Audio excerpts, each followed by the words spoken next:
here today to talk about Mason Mount.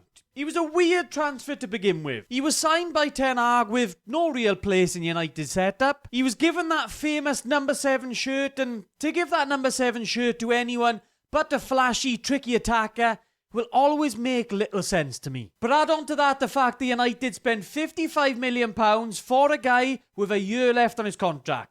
You'd expect a little bit more. $50 million? I found it mad looking at Mount's time at United that this is his 3rd year at United now. Probably feels a lot less, obviously, because we haven't seen much of him. But I still found it wild. But finally, though, he seems to have found a place in United's team now under Amorim. Injuries are still creeping in. As I'm doing this video, we still don't know whether he's going to be fit for our next game up against Wolves. But he's still been able to play a decent amount of minutes this season. And in this video, I want to take a look at why I think he's been such a vital player for Amorim during the course of this campaign. As always, guys, drop a like if you enjoy, subscribe if you're new around here, and let's get into it. Let's go. Looking at Mount's current role at United, and it's clear that Amorim is using him as a bit of a multi-tool. We've seen Mount in the left 10 position when Amorim has used that 3-4-3. We've seen him on the right side on occasions of that 3-4-3 as well. Then also when United have gone to the 4-4-2, we've seen Mount be that sort of second striker behind the likes of Seshko. But then we've also seen him be in the left winger when we're playing that 4-4-2 as well. So you can see how Amorim has used him in multiple different roles in United's attack. And I think having Mount in that 4-4-2 sort of shape, no matter whether that's the second striker or playing from the left, I think having players like him in there is really what makes this 4-4-2 really work. Looking at how Mount is helping Amorim's team in attack now, and while his goals and assist numbers are still far from what you'd expect from a £55 million player, he is helping United progress the ball in other ways though.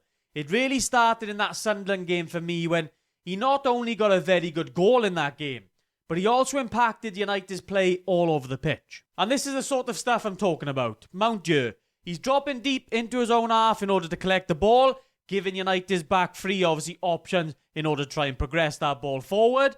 But then when that ball gets played backwards, Mount here, he doesn't just wait on his laurels, just ask the centre-backs just to find their own ways forward. Mount is there making a burst forward, trying to get in behind that offensive line. So he can drop deep, but then he's also can make those runs in behind as well. It's that sort of all-round purposeful attacker that I think Amorim does really like in his team. And then again here, another instance of Mount just being a little bit clever and finding that space in the opposition's defence, and in order to get United up the field a little bit. As the ball comes back to Casemiro here, you can see Mount is just taking a couple of steps, nothing major, but he's just found that little bit of space in between the defence and the midfield, gone away from his marker, and then he can get United then really going on that Sunderland back line.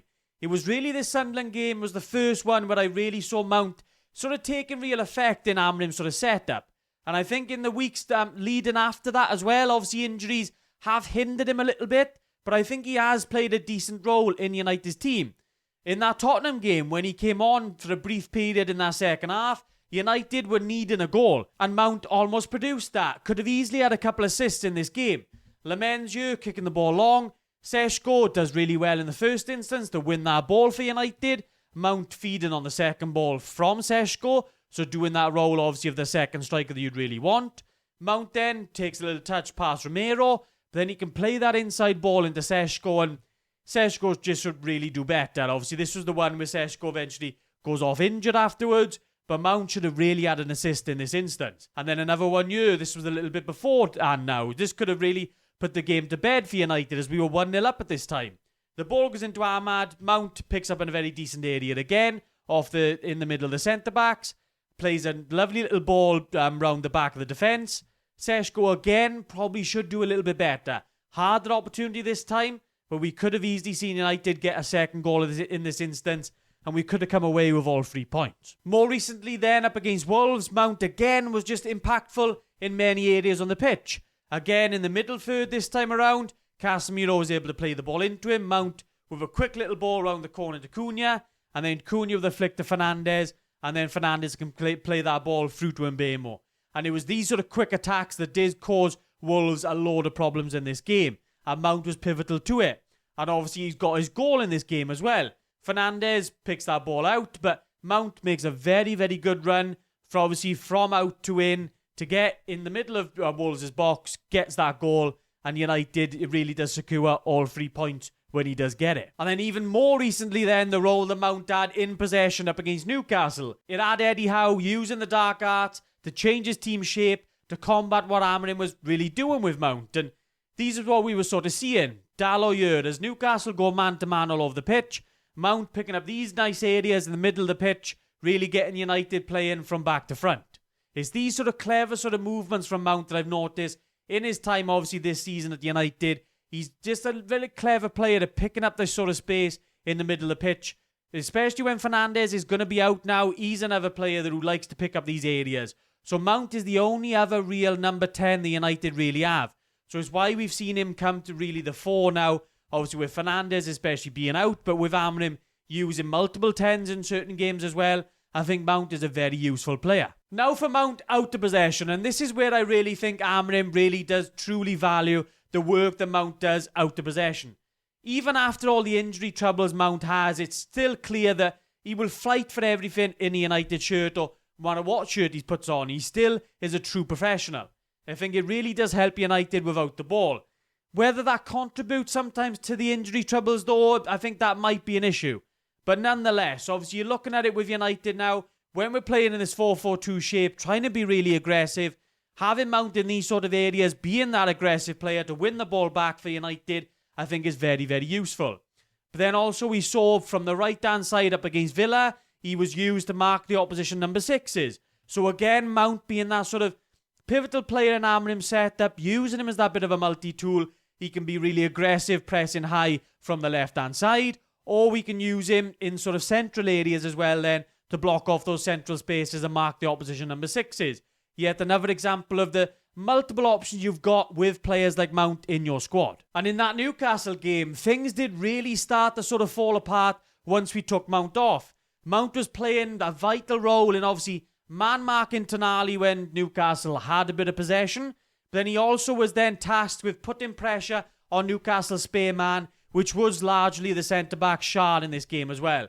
So whenever he could, Mount was pushing high, trying to put pressure on Shah. But then he was also going back and man-marking Tonali as well when Newcastle had the ball a little bit higher up the pitch. So obviously, again, I don't know how much that sort of really dogged work the Mount was putting in contribute to that injury that he's recently picked up. Because I think the amount of work that he was getting for out of possession, you could really see in this Newcastle game. Because when United took him off, we obviously put Fletcher on in his place. But then eventually then we made even more subs and then put Cunha in that sort of second striker role, and we were never able to really put the same amount of pressure on Newcastle's play as we were when Mount was on the pitch. Obviously, there was multiple factors in that game as to why United started retreating more and more. But I do think Mount coming off at half-time was a huge factor in why Newcastle became so dominant in that second half. And the purpose of this video today is not to say that Mount has been outstanding and he's suddenly justifying that signing. But I just wanted to point out the fact that I do think he's finally now becoming a vital part of our squad. And there's no doubt that he needs to add more goals and assists to his game, and he's still got so much more to do to justify that price tag. And also probably the wages that we're paying him as well. But there's no doubt to me that under the right conditions, he's still a super talented player. You don't get named Chelsea's Player of the Year 2 years running for nothing. One of those years when they won the Champions League as well. Injuries have obviously played a huge part during his time at United.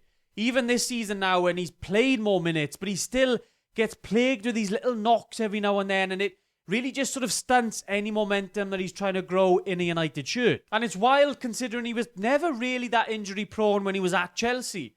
But every other week for United now, he seems to have a new little niggle, and that's obviously going to be super frustrating. And ultimately, I think it will wind up whether he's going to be a successful player for United or not.